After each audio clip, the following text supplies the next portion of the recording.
All right. Hello to everyone tuning in to our Facebook Live, and thank you for joining us. My name is Brenna Jasper. I'm with the Menominee Police Department, and I'm so excited to be here today as a part of this Project Hope virtual event.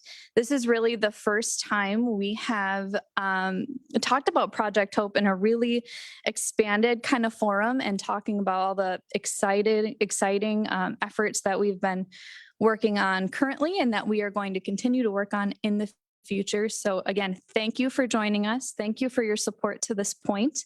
We're so appreciative. And we will be taking questions at the end. So if you have any as the speakers are talking, feel free and leave them in the comments below. And any questions that we, for whatever reason, aren't able to address tonight, we will make sure that they get answered after the live is done. So tonight we will be having Mayor Randy Knack. We will have Chief Eric Atkinson.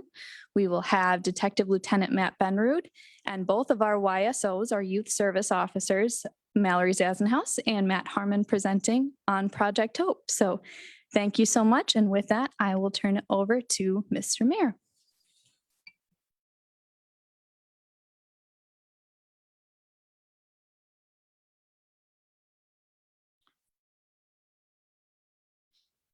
Well, good evening, everyone, and thank you for joining us this evening.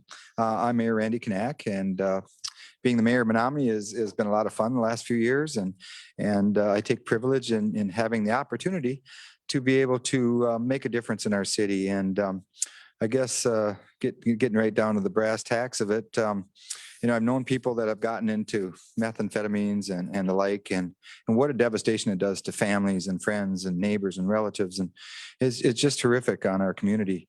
And one day I had the opportunity to bring Chief Atkinson into my office, and we shut the door, and I said, boy, we got to do something about this meth.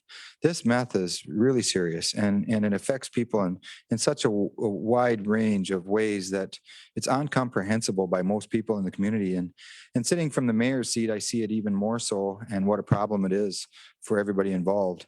So I talked to the chief one day, and we had a nice long conversation about it. And then a few days later, the chief said, hey, do you got a chance to talk to me on this meth situation we have? And I said, absolutely. So we, again, had another meeting. We shut the door and we hammered it out. And he was totally on board and said, hey, you know what, we can really make a difference in this. If we had the mayor's support and city council support and the support of the city of Menominee, we can pull this off. And thus Project Hope was born.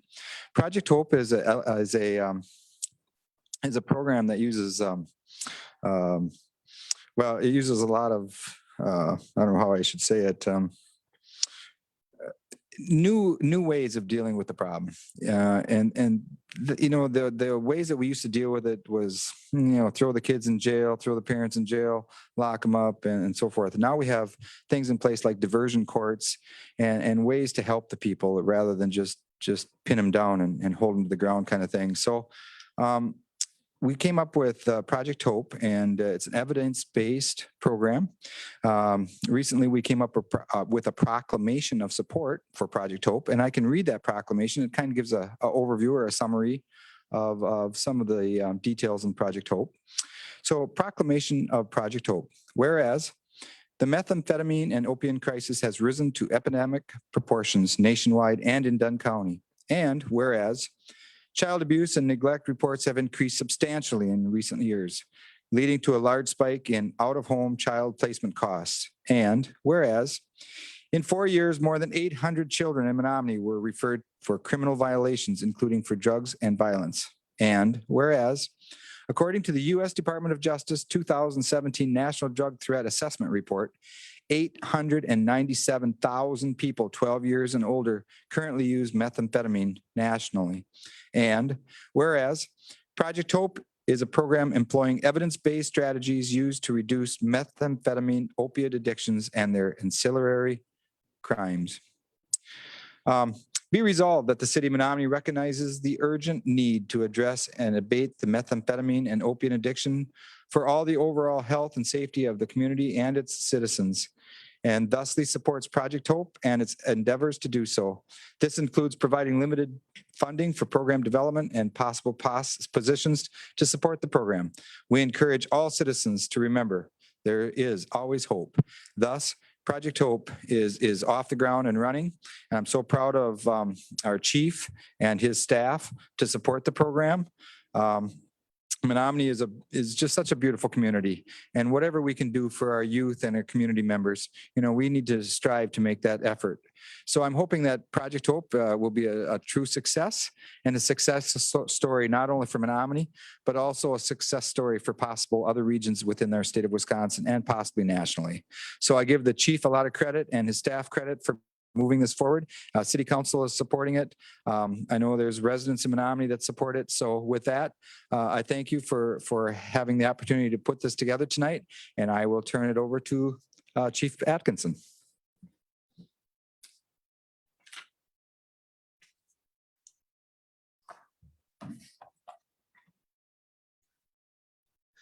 Thank you, Mayor. Thank you for your kind words and support. As the mayor had said, my name is Eric Atkinson, and I'm the chief of police for the city of Menominee. And I've been the chief for a little over 8 years. And during that time, it's been an absolute pleasure to serve the city. Some of the things that have been observed in this community is that it's a community of caring, a community of families, friends, people that try their very best to look out for one another. And I couldn't be more proud of it. One of the challenges we have seen, or I've seen over the last 8 years, is to echo the sentiments of the mayor. We've watched methamphetamine damage the fabric of our community. And we have worked very hard together with the mayor to come up with a program that is an evidence-based program that can restore hope to those families that have been devastated by methamphetamine and other addictions that are taking place in our community. Now, most people will think of police type initiatives as initiatives that result in arrests, incarceration, locking people up. And that has been a tradition for many, many years and decades, in fact, in America and here. Where this program differs is Project Hope is an evidence-based program that uses alternatives to incarceration. And really, it takes a public health approach on trying to solve crime, prevent addiction, and to get people the necessary resources to have hope and to bring prosperity to their lives. So a little bit about what Project Hope is. It's really based upon 4 strategic pillars. And those pillars are prevention, treatment, harm reduction, and then enforcement. So how do those pillars work? What makes that a success? How is this going to work, and why is this different for Menominee? And what is really the point? Well, the point of it is, folks, is we're going to be implementing a variety of programs that are aimed at reducing these addictions and giving people a chance to get back to normal in their lives, being able to be good citizens, be able to raise healthy kids, have positive self-esteem, and give back to the community. So I want to take a moment just real quick and talk about some of those pillars. So prevention. Prevention is exactly what it is. And prevention will center around education. Knowledge is power, ladies and gentlemen. And what we do is we want to take a 2-tiered approach when it comes to prevention.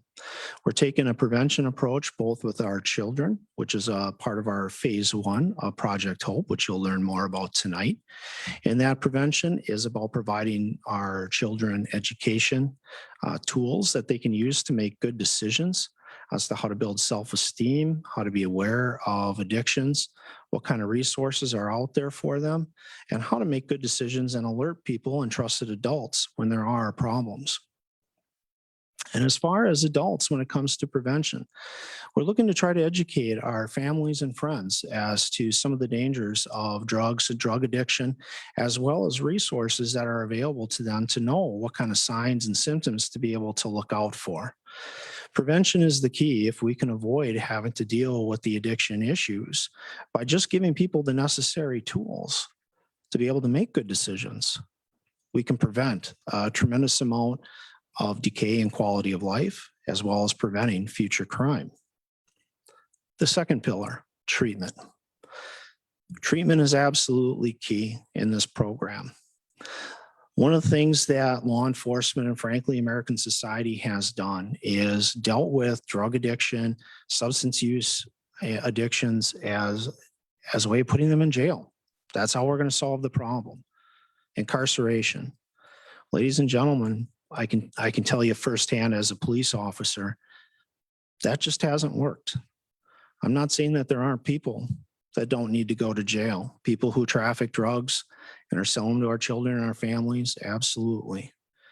People who become users or start experimenting, they're the ones that need that treatment. Because if the suppliers don't have anyone who is demanding their product, it'll help eliminate that problem. So the treatment portion of it is getting our children and getting our adults to treatment and rehabilitation opportunities in lieu of incarceration based upon risk factors by using evidence-based assessment tools to determine what are the best kind of situations or best kind of resources to give. Some of that may be family counseling, some may be cognitive behavioral therapy, and some may be various other substance use type therapy. And one of the things to bear in mind, and as we do as well, is that it takes time to do those things. People will trip, they will fall and stumble, but part of Project Hope is building up hope, as we will be there to try to help lift people up and help them battle through their addictions. The other part that is a challenge is overcoming obstacles to addictions. Many people who are struggling with substance use disorders lack the means in transportation, insurance, and other ways to be able to access treatment opportunities. And here in Dunn County, we have a variety of treatment opportunities. Well, part of Project Hope is having the Menominee Police Department assist people with overcoming those obstacles so that way they can fulfill their dreams and returning back to a normal life that is free from addiction. The next part is harm reduction. And this really takes the place or falls along the lines of a public health, is we're looking for the root causes of some of these addictions that lead to criminal activity and disabling our quality of life. And so if we're able to minimize the access to drugs and other substances, we'll see that we'll have great benefits in our community. The other part is also making sure that we are utilizing the proper resources for people, because if we're providing the wrong types of resources, studies show that more harm can be done, and the chances of recidivating or committing crime again or continuing with their addiction problems, that will increase exponentially. But if we're applying the right dose of programming or counseling, you'll find that we're far more successful and we can get people back to living a good life. And then the last pillar is enforcement. As I said, the key is not incarcerating people, it's to provide treatment opportunities for people who have the substance use disorders. Where enforcement possibilities come into play is that we will make sure that we are arresting people who are trafficking drugs. The other part of enforcement also ties into our harm reduction and treatment pillars, where we have diversion and deflection programs that are available for people. So if addiction is their issue and based upon their risk, they may be offered different kind of treatment courts. It could be family treatment court, drug treatment court. It could be deflection or diversion programs into rehabilitation prior to even receiving a criminal complaint or an arrest. So there are a lot of opportunities here for citizens, our family, our friends, our children to try to have a better chance at life. And through here in 2020 and then now into 2021, we've started phase one of Project Hope. And phase one of Project Hope is very exciting because now we're making the program actually happen. And to explain what phase one is and the parts of it, I'm going to turn it over to my colleague, Youth Services Officer, Matthew Harmon. Matthew?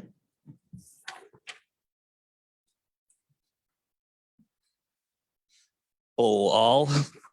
Like the chief had said, my name is Matt Harmon. I'm currently one of the youth services officers. I'm currently working primarily out of the middle school. I do work with the elementary school levels as well. So part of phase one, the MPD has implemented a program called Bot-Bin Life Skills. A lot of people think of prevention education in in the school ages is DARE. So BOTVIN is an evidence-based program. I wouldn't say similar to DARE, but kind of similar to DARE. It essentially educates the youth on how to make good choices, build self-esteem, prevent addiction, and so on and so forth. So since we've decided to implement this program, there have been numerous Menominee Police Department officers, supervisors that have gone through these programs. So they're able to teach them in the coming years. So we are hoping to kick off with BOTVIN in the school district next year, starting with the 6th grade population. That would be the middle school level. BOTVIN is comprised of 3 different levels. Usually it starts at the elementary phase, moving into middle school, and then into high school. And then there is also a parent program where we would work with parents on solving some of these issues. Exciting news, we are launching a parent program virtual class, hopefully coming the end of March. Keep your eyes open for that. And without further ado, to talk more about some more stuff we were doing with the youth, I'm going to turn it over to YSO Mallory Zasenhaus.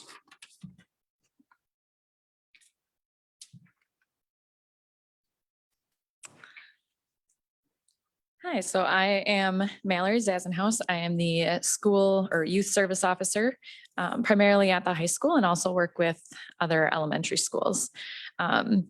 So like Investigator Harmon talked about, we also have implemented the youth response team that was started in the early school year of 2020. The youth response team is made up of staff from the school district of Menominee, including a school psychologist, school social workers, and the dean of students from the middle and the high school, as well as a social worker from Dunn County Human Services, and myself and Matt Harmon from the police department. Our main goal with the youth response team is really to focus on diversions and deflections. With the purpose of deflections is really to identify the youth that are at high risk and to help them avoid delinquency. So these would be the students who we may see having more behavior issues in the school or out in the community, and really trying to focus on them and getting them the resources that they need to avoid the delinquency. And some of the ways that we do that are by focusing on mentoring. Oftentimes youth lack the positive role models, or the families just may not have the time to always spend with their children, and these positive mentors can be there and a constant in that youth's life. Along with mentoring, we also are focusing on counseling.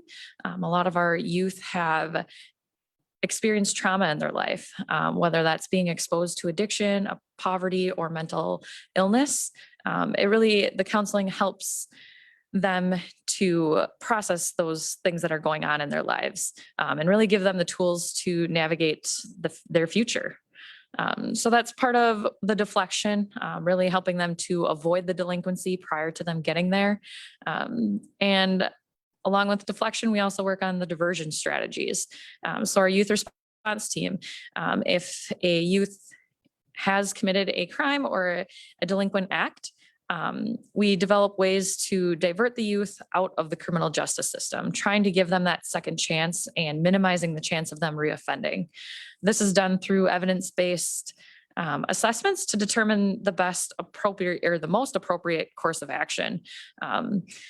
Working with the youth and their parents, we have a couple different ways that we've been working on some diversion strategies. Those again, including counseling, whether directing those at the youth or at the youth and their family, working in partnership with human services and local providers to really overcome those obstacles that they might have for receiving those services. So along with counseling, another diversion strategy is community service, really directing that youth to give back to their community, and hopefully be that positive role model for a youth in the future. And as well as education, really helping the youth to understand the consequences of their actions and how it might impact them in the future. Again, the youth response team is really just trying to give the youth a second chance, getting them the resources that they might not necessarily have available to them, and really working together with staff from the school, human services, and just getting them the services they might need. So that was a little bit about the youth response team. And now I will introduce Detective Lieutenant Matt Benner to discuss CIT.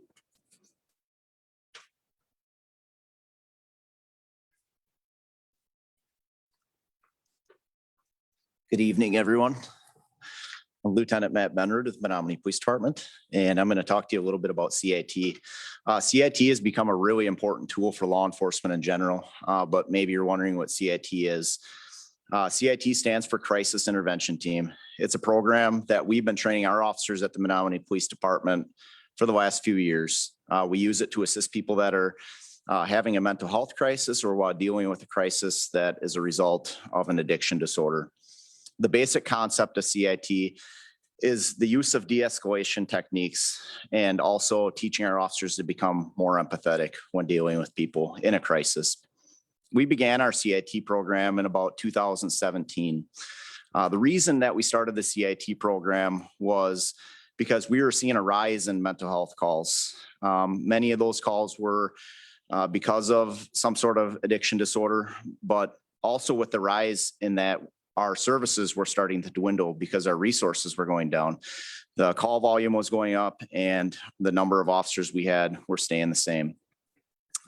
We had previously received very little training in the mental health aspect of things, sometimes resulting in unnecessary arrests or unnecessary emergency detentions. Throughout Dunn County, during the year 2005, we had placed approximately 175 people under an emergency detention or protective custody. That's a pretty high number. So in 2017, when we implemented CIT, we saw a steep decline in the amount of emergency detentions, placing about 115 people under protective custody. And that number's continued to go down since then. In 2020, we placed about 85 people under emergency detention. So a pretty steep decrease in numbers from 2005 till today.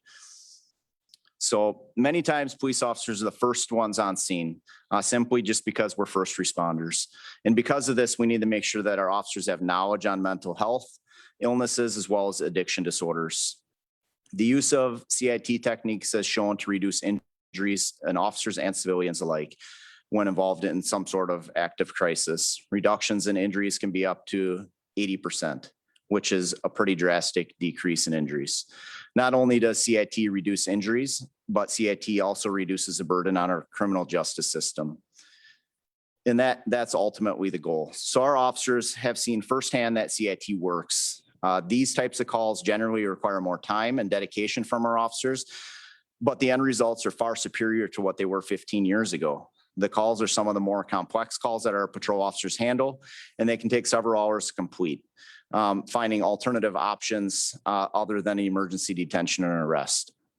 Previously, our officers finished calls like these in a much shorter amount of time, but ultimately they may have unknowingly created more problems in that person's life by placing them under arrest or placing them under an emergency detention. By showing that they have an understanding of what the crisis is and by actively listening. It's really as simple as that. They can assist with coming up with a solution that is least restrictive, and the end result of removing that person from the situation could result in something other than maybe the fatal consequences or the arrests that they were looking at. CIT has been a sustainable program, has been growing in use across the United States since about 1988. It's proven to have a high success rate when attempting to resolve serious crisis situations. By implementing our program, we hope that we continue to be a part of a solution to problems rather than being part of the problem. CIT provides that forum for productive interaction between criminal justice systems and the mental health care system, simply by the way that we communicate with people. With CIT, it has helped take the burden off of our criminal justice system while also putting resources and solutions in front of those who need them most. So we hope that the Project Hope is in the right direction and it continues to help our community. And we'll have the chief come over here and he'll talk to you a little bit more.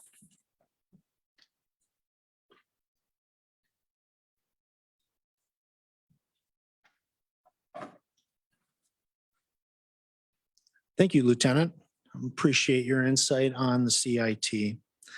So a couple things I wanted to touch on as we're in the middle of phase one of Project Hope and working with the youth response team, developing deflection and diversion initiatives. Some people might be asking, well, why aren't we just issuing a ticket?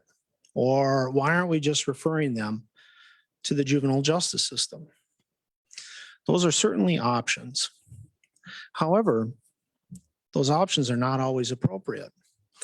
As studies have shown that if we're exposing people who are low and medium risk, both adults and juveniles, to the juvenile or criminal justice system, oftentimes they have a higher rate of recidivism, which means that they will continue to be delinquent.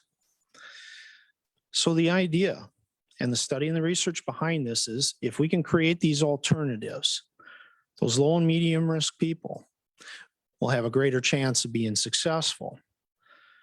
The citation certainly has been used as an option versus referring it to the juvenile justice system or arresting a juvenile.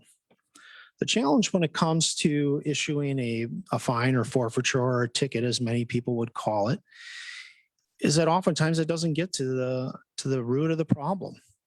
And many of our families here in this area, and frankly, the United States, and right now as we're battling a pandemic, are certainly economically challenged. And receiving a $150 to $300 ticket is something that just might not be viable for them. And wouldn't it be more appropriate for us to be able to get those families, those children, and work with them collaboratively, the resources they need to be successful, the tools to make good choices, a second chance, an option in having hope that they do not have to be burdened by the criminal justice system. It's those are the key reasons why we look at those alternatives. It's not an issue of being weak on crime. It's being smart with justice, making sure that we are having the desired outcomes that we want for our citizens, our families, our friends, versus just having outputs, numbers, and statistics. It's time we start as a society treating people more than a statistic, treating them like they are human beings that matter. And so that is the real impetus for the phase one of Project Hope and providing these alternatives to juveniles, creating these opportunities like mentoring, counseling, working with the families in partnership to help raise their children. The old adage is it takes a village to raise a child. Well, I'm a firm believer of that. And your local police department, as well as our partners in the community that we collaborate with, City of Menominee, we're here for them. And we want to make sure that we can help them become successful people.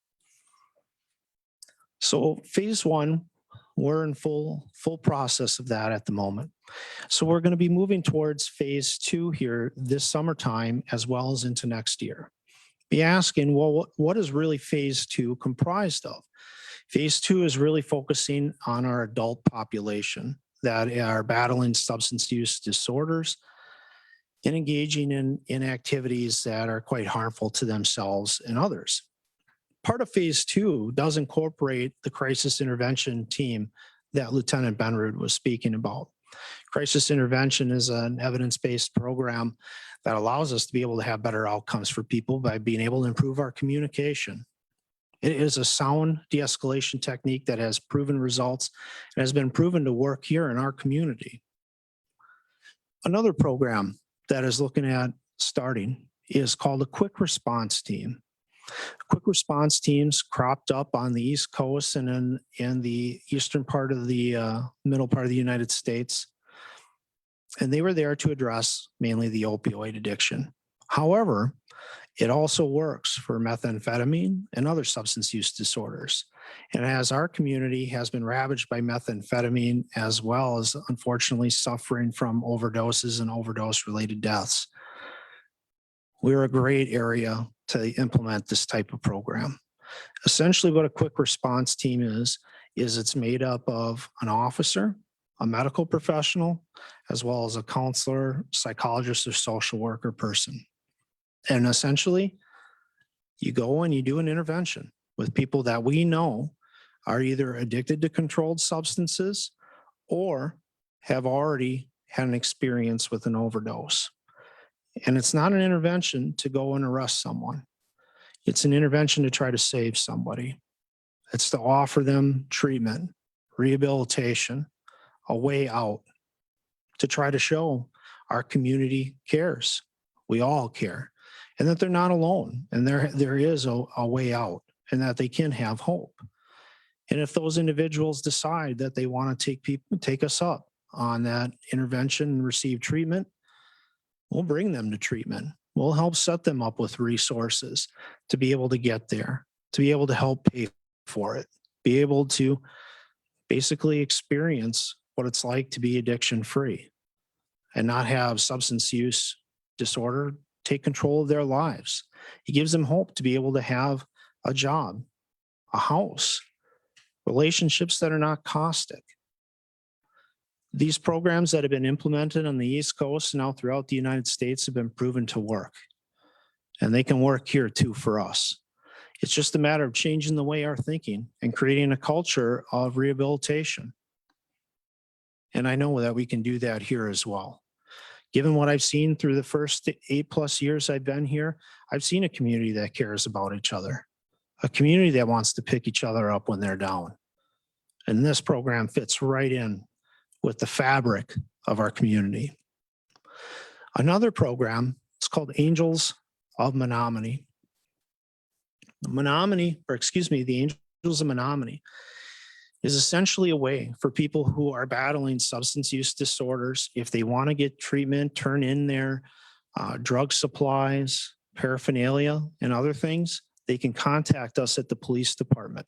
Now, I know you might be thinking, oh, is this trying to trick you to come in and we'll help walk you down the hall to the sheriff's office at the jail? No, it's not. And I understand this is about building trust with our community and letting them know that we're there for them. If you do come in and you want to bring in your supplies or just say that you need some help, we won't write down your information. We won't be tracking you on some kind of database for future investigations. What we will do though, however, is we will get you to treatment. We will get you to rehabilitation. We will help set you up to succeed. No questions asked. You need that help, we will be there for you. And that is a program that we're looking to implement towards the end of this year and in the beginning of next year. And that is also a program that has been taking place throughout the United States. And some people have thought, oh, no one would show up for that. However, people have. People do want hope. They want a second chance. And I think we've all made mistakes in our lives that we regret, we wish we could take back. It could be things we've done, things that we've said, and we've all wanted a second chance. Many of us have gotten that. Some, not so much. This is an opportunity for people to get that help. And a lot of times people feel hopeless, that they don't matter, there's no one there for them. Well, we want people to know that we are there for them. And there are other people in the community that are there for them as well. Other things that we have done recently, which are part of phase 2 ahead of time, is working with our local district attorney's office to expand our pre-charge diversion program. These are people that at the time, they needed to be arrested for whatever reason or referred to the district attorney's office, either as by the choices they made or potentially put themselves in a situation where this was the only option. However, our district attorney is able to evaluate the situation once a person has some time to think about what has happened. And if they are qualified through their assessments and what the district attorney feels is appropriate, they can apply, put them through our pre-charge diversion, which has a tremendous success rate of reducing recidivism. In fact, it's over 60% successful that people who have gone through our pre-charge diversion program, we haven't seen them back. That's amazing. And I got to hand it to the district attorney as well as the other agencies that have worked together to try to expand that particular program. Now, some of you may be wondering, well, how has all this come about? Did it just come from the city? No, we had a lot of partners in this. After the conversations with Mayor Knack and trying to work out a plan, we had to reach out to see what other resources were available. What kind of partnerships could we utilize? What was here in Dunn County itself? And frankly, I gotta say thanks to a variety of folks here. First, I want to thank Sarah Benedict and the Criminal Justice Collaborating Council and all the persons that participate in that council group. Having those group of experts available has been absolutely critical to developing those programs. And without their insight, much of this would not be possible. Additionally, I'd like to thank Director Chris Corpola from Human Services for her work that she has done and her partnership in all of this. Human Services is an absolutely critical component to this as we are working with youth and adults that are impacted by substance use disorders. I would also like to thank the Dunn County Board of Supervisors. Without their support for funding those particular programs, the Dunn County Criminal Justice Collaborating Council and Human Services, much of this also would not be possible. And again, my thanks goes back to Mayor Knack and our city council for having the vision to support this particular program. This is quite a departure from what a lot of areas and communities are doing. And it takes a big leap of faith. And I cannot begin to express how grateful I am that they are willing to take this stance to try to help improve their community. It is quite remarkable, and I thank them for their efforts. With that being said, I'd like to take a chance to open it up to any questions that either might have been posted or sent in. So no questions in the comments so far, but we do have some pre-submitted questions. All right, go ahead. So what do you see as the biggest challenges potentially facing students, whether that's, from your perspective as chief or maybe the YSOs? And also, are there any concerns about teen methamphetamine and opioid use? Okay, so for that question, if folks didn't hear that, it's essentially what do we see are the biggest challenges facing our youth as it relates to addiction and methamphetamine use as to whether or not they're using it. So some of the biggest challenges for our youth is right now, they're going through an unprecedented time in history. It's been 100 years since we've had a pandemic. So right now, their whole lives have really been turned upside down right now, where a lot of them may be feeling isolated. They're not able to have the network and support system that they may have once had. On top of that, they have to deal with the regular things that teens are having to overcome, and that could be trauma at home. Maybe there's addiction problems at home. Maybe they're facing addiction issues. Perhaps they've seen some traumatic experiences, maybe domestic violence. Perhaps they've even been physically, sexually abused, emotionally abused. All of those are particular challenges that are facing our kids. And that is one of the key components as to why we formed a youth response team to try to identify those most at risk and get them the resources that they need. Now, as it relates to the teen use of methamphetamine and other drugs, sadly, folks, that we do have kids that are addicted to controlled substances. It can be as bad as methamphetamine. It could be vaping products. It could be alcohol. It could be any number of things. Regardless of what the substance use of choice is, we will have options that are available for them, either through deflection programs where we're initiating those interventions, or utilizing some of our diversion strategies if in the event that they're engaging in some delinquent behavior, if it is appropriate for them. Next question. How do you see Project Hope relating to students in the middle and elementary schools? Okay, so the question is, how do you see Project Hope relating to the students in the middle and elementary schools? The beauty of Project Hope is it utilizes the evidence-based program of the Botvin Life Skills, which we're partnered with the SDMA on. What Botvin does is it helps develop self-esteem for kids, understand the dangers of substance use, how they can mitigate those particular challenges, also how to avoid trauma, how to process different kinds of trauma that they might experience. understanding the social pressures of their friends, as well as dealing through the pressures of social media and other kinds of applications that they can access through smartphones, tablets, computers, and everything else that most of us, when we were kids, never had to even think about. Kids these days have a tremendous amount of challenges, and that Bodvin Life Skills program will help give those children the tools they need to make good decisions. It's a partnership with their parents as well, so that way we can help give them some of the tools they might need if they're feeling they're falling short. And then also the parents will then know that we are an option for them to try to help them out or help their kids out.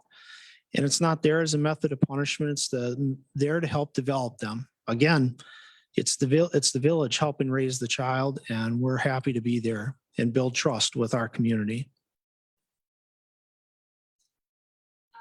Do you feel CIT is relevant today with pertaining to all the discussions surrounding police? Okay, so do I feel CIT is relevant today as surrounding the issues of police reform?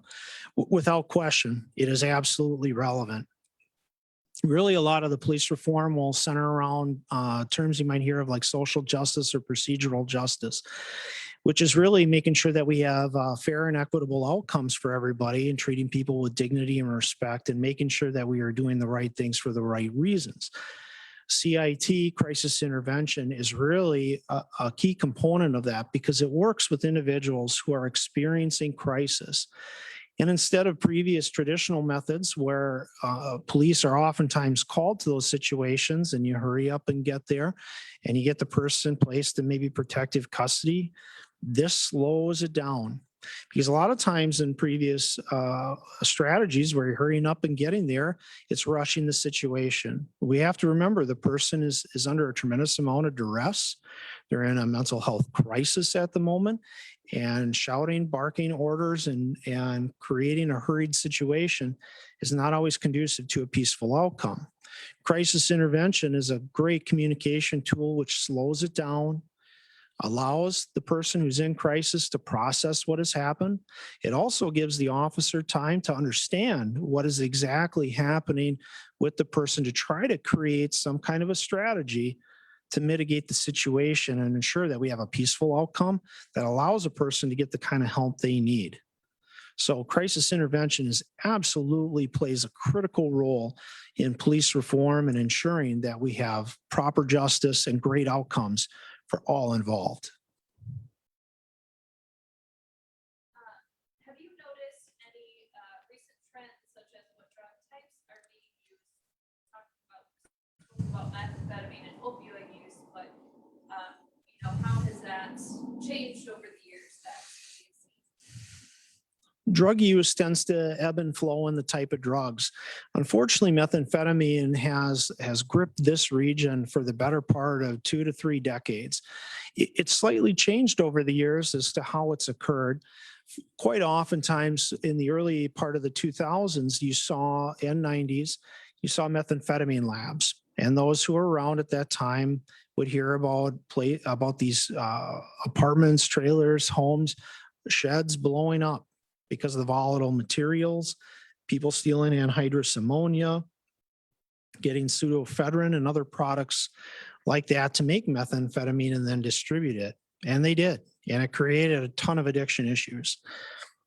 What transpired from that is you saw our communities create legislation that made it very difficult to manufacture the methamphetamine. And you saw a lot of those people that were doing that, they were arrested and they were incarcerated for manufacturing and trafficking it.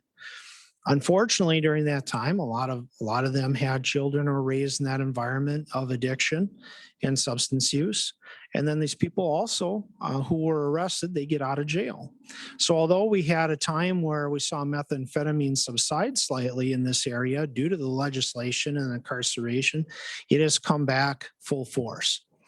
In those downtimes, you saw increases in the use of opioids. You've seen still substance use in the areas of cocaine, pills, and other types of drugs like ecstasy, which is a type of methamphetamine. So the drug trends will change over time. Some things will change too, as you've seen when it comes to the use of like tobacco type products. Vaping has been a significant issue with our youth as well as an impact on their health as well. So the drug trends will change. And right now, methamphetamine is accessible.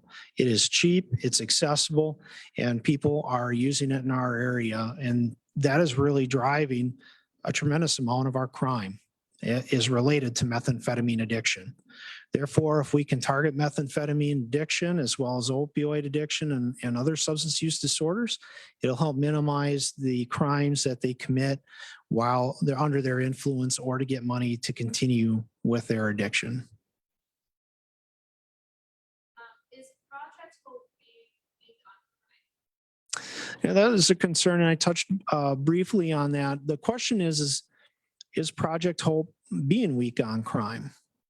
And you've seen in the traditional models here in America of getting tough on crime. It's been very popular. We arrest the person, you throw away the key, they need a good sentence. Now, there are some people that do need that. There are very bad people and there are evil people that are out there. The thing is that it's not appropriate for most people. And it's not being weak on crime. It's being intelligent with our resources. It's being smart with our justice. It's ensuring that we have the desired outcomes. Sometimes when people are going to prison, they're going to get out. And when they go to prison, they're learning other strategies and techniques. And if they were a low or medium risk type person and they're exposed to a prison setting, the odds of them recidivating, committing crime again, it's astronomical. Versus if we can get to the actual cause of the crime, this is your harm reduction, taking a public health type stance, getting to the root cause of the disease, so to speak, of the crime, being the addiction, then we can stop crime. We can improve our outcomes for us. We can reduce our populations of our jails, our prisons, get people back to work, back with their families, back to having hope. What was the inspiration behind creating Project Hope? Really, the inspiration behind creating Project Hope was the vision of Mayor Knack and the City Council wanting to address the addiction issues and trying to get back to the community.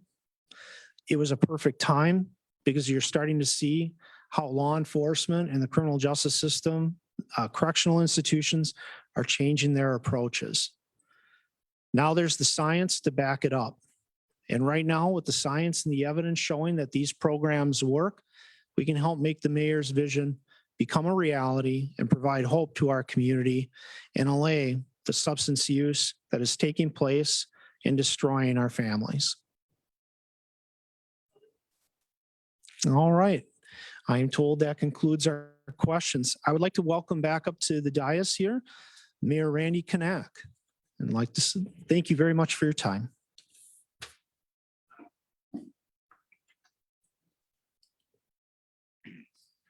Well, thank you, Chief Atkinson, and everybody that's here, Brenna, Matt, Mallory, and Matt.